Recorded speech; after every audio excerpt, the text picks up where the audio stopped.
Hey guys, I have some bad news. Well, first of all, today is my birthday for 7/7, so happy birthday, I guess, to me. Um, it's not a very happy day. I mean, I'm gonna go to work. It's just a normal day. Uh, well,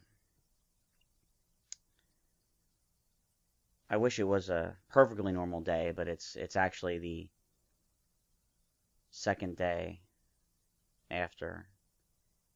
Um, so 2 days ago, my cat Milo died, um, and it was really a terrible experience. But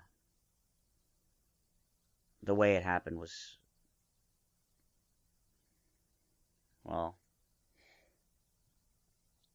the thing is, your typical cat. I've had cats my whole life, and usually cats can live, 10, 15, 20. I mean, there's a cat that lived like I think almost 30 or 30 years old. Um, and Milo was like our little baby. We got him 5 years ago, and he's dead now after 5 years old, and it's devastating that Milo only lived 5 years. It's it's devastating. We uh we noticed his breath smelling. He was getting a little bit skinnier. He's always been a skinny cat. Like he was the kind of cat where you always could feel his backbone and stuff. It's not so that wasn't really strange to us. He was a light eater, his whole life. But we took him to the vet, and they ran a blood test. You don't know what's going on yet, so you bring him back home, and um, they called us to bring him back, saying that his blood levels were bad, and it looks like an issue with his kidneys, which chronic renal failure is what they call it, CRF. There's actually a good website called felinecrf.com, just so you know. Um, Kidney failure is really common in cats. It's it can start as early as 4 or 5 years old, but it's not really that common. Usually it's like a 15-year-old cat, a 10-year-old cat. It's not really normal for a cat to have its kidneys go bad quite that early. He didn't get into antifreeze or lilies. There are certain things that can cause kidney failure in cats, and I guarantee you he's an indoor cat. He wasn't exposed to anything like that. So we don't know how it happened. And that's one of the things about grief about your pet is you keep on saying I should have noticed. I should have noticed sooner. I should have noticed sooner. I should have done something differently. I should have done this and I should have done that. And I look at the things that we do in this world as human beings, like how we go off and we go to the moon and stuff. I mean, not commonly, but I'm just saying, just take that into, perspective here. And my cat at 5 years old is dying of kidney failure with like almost nothing I can do. It's so we had him hospitalized. He was hospitalized the next day when we came in after the blood test. He was in there for 3 days. Now, in total, we've spent over $1,000 on my cat now. Yeah, so it's ridiculous. I there's no price tag on his life. There isn't. I would give anything to have him live, to have him have lived longer. Anything. And that's the thing. Everybody says all these things. You say it to yourself. I would have done anything. I would have done anything. You know what I want for my birthday? I want my cat to be alive. I want him back. You can't get him back. And really, I would have done anything for him. So maybe if I made a couple mistakes down the road, maybe I was giving him the food I shouldn't have. You know, you go to the pet store, you go to the grocery store, you buy cat food. You give it to your cat. In the end, he had a good life and we took care of him. I just wanted to share a couple things with you about it. So after that, we brought him home after he was hospitalized. Um, he threw us for a total loop. He had like a cat cone on his head, because apparently they said he was bitey. I've never had him be bitey before. And we had to like take the cat cone off. The second we took that cone off, because he was like all upset and stuff, we took the cone off. The second that thing came off, he was like, ah, bing! And he was like, rub, rub, rub, rub, rub, rub. Mommy, Daddy, I'm home. He was so happy. He was the happiest cat in the world. It was amazing. It was, and we had food for him that they gave us, and we gave him the food. I mean, he went, ooh, food. It was just, it was a wonderful experience, but little did we know, basically in the next 2 weeks, he was going to be gone. His health really got worse every day. Every day he ate a little bit less, but he still drank. He would drink water actually from the tub, and he didn't really. I mean, he loved water so much because cats do, you know. And he became obsessed with the tub water, and he wanted you to turn the tub water on and give him that water all the time. So we did, you know. It's like, all right, hey, drink it, go ahead. But he stopped eating. We probably should have done sub-Q fluids earlier, and sub-Q fluids is when you actually take the needle and you put the fluids in under the skin of the cat. Now, we started doing that, but we didn't do it for a week later because they didn't tell us to do it.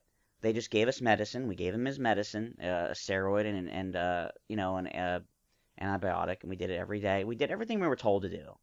Okay. When we came back for his checkup, he really wasn't doing too good. They gave him fluids. They gave us the sub-Qs to go home with, and we started giving it to him. And after you give him the sub-Qs, he would look better. He really wasn't eating. We had a syringe, and we started squirting the food in his mouth because he would swallow it. It's basically, yes, force feeding him, but it wasn't like as bad as you think. Okay, he took it. He was okay with it. He just didn't want to eat on his own anymore. But he just got worse and worse. And I feel like the last couple days around the 4th of July, he was starting to get, you know, dizzy and uncoordinated a bit. We couldn't bring ourselves to put him to sleep. Not until I can't put him to sleep when he knows I'm there and he acknowledges me. I can't. I don't feel okay with it. I feel like I'm murdering him. And yes, I know you're putting him out of his misery. I get that, but it's not that simple. That last night, so the 4th of July, we took him outside and held him. I really had this strange desire to show him the world because I suddenly thought that, you know, he might not be in it much longer. So I showed him around outside a little bit and just at the porch, but it was raining. It was a dark, terrible night. It wasn't like it was a beautiful night or anything. And then we went back inside. He likes to get under the covers and sleep with us, so I let him get under the covers, but he's been peeing himself everywhere. So I actually had to put pads down all over the bed, under the covers all over the bed, and he came under and he laid against my arm and stuff. He was still, he's still doing all the things he would do before. I mean, to a point.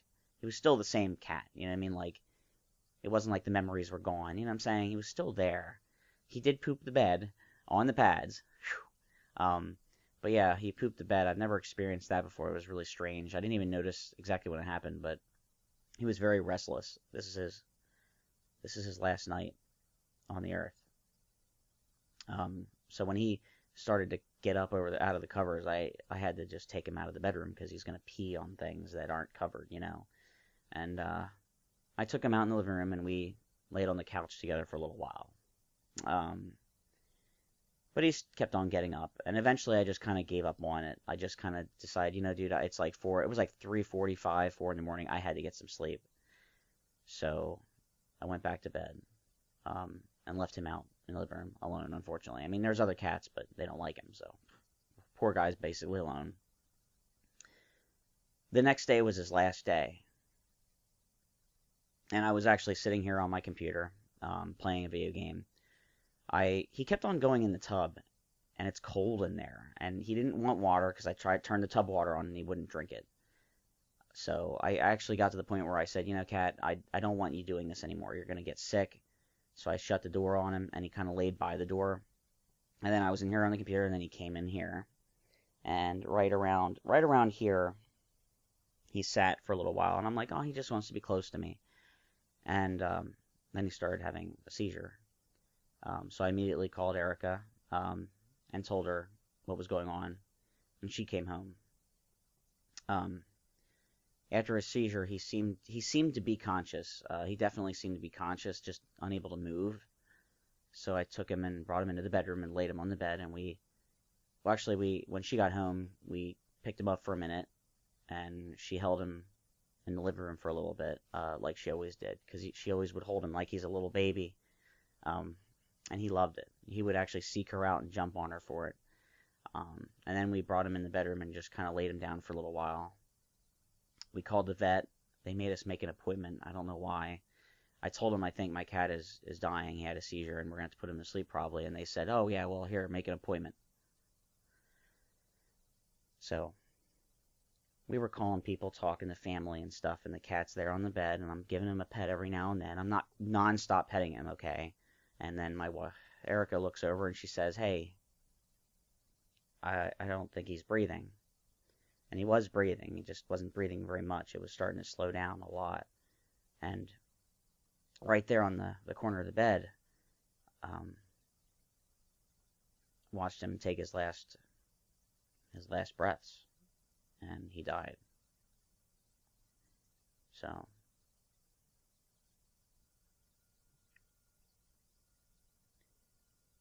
I'm glad we didn't have to inject him, because honestly, for me personally, I get that you're putting a cat out of its misery or a pet out of its misery, but injecting the animal is just, if they're in severe pain and they're meowing or whatever, they're upset, I can understand it. Okay, I can even understand that totally, but he wasn't like that.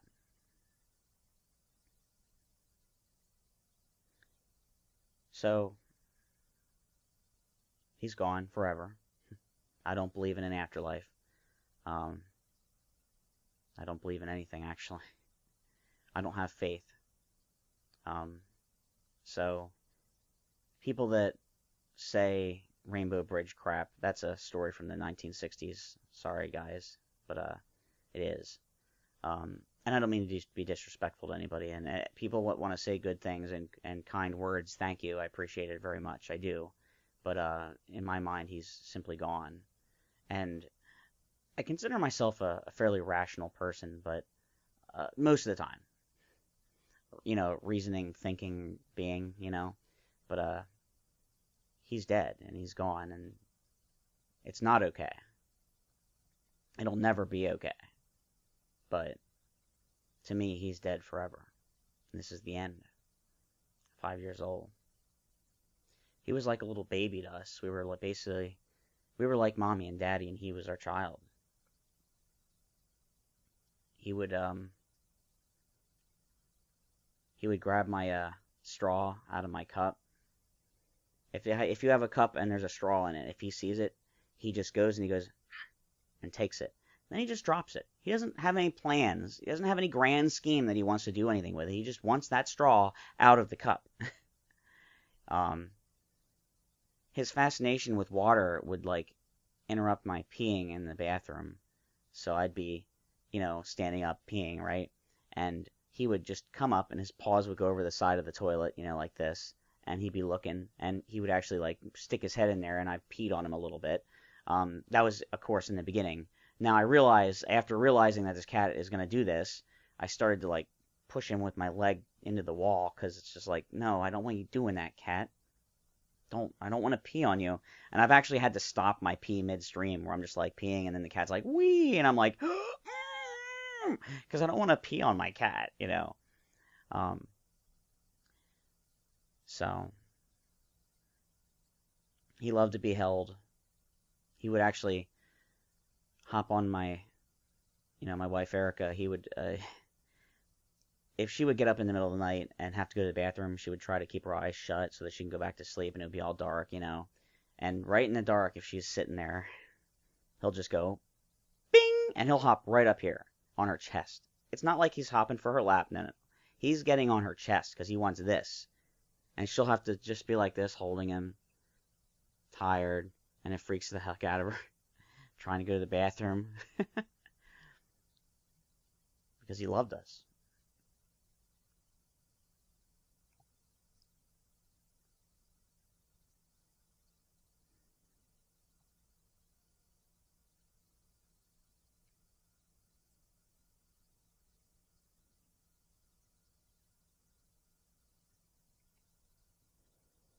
He always, he always liked to, look out the window and stuff. I don't know.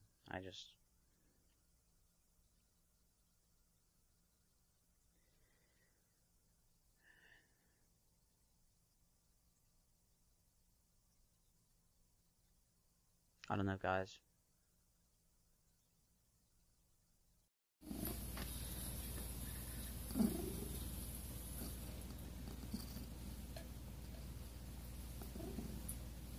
My water.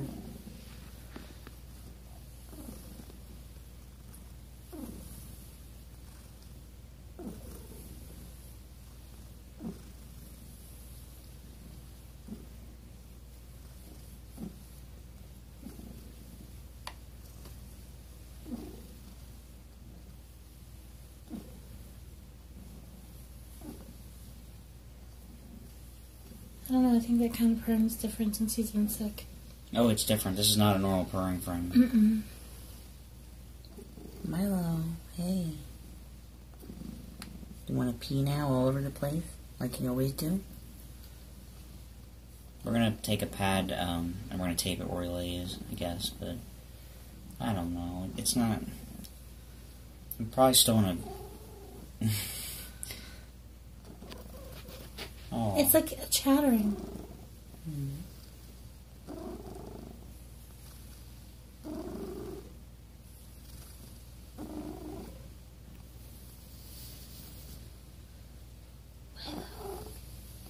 Milo.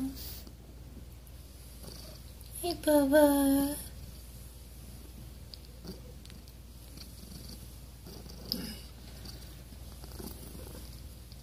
I think we may need to keep giving these fluids every day if it's this easy.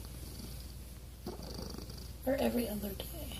I think we should try again tomorrow if he seems like he's doing good, because I think what's making him, I think the feeding and the watering, because he's been getting these fluids every day the past 3 days now.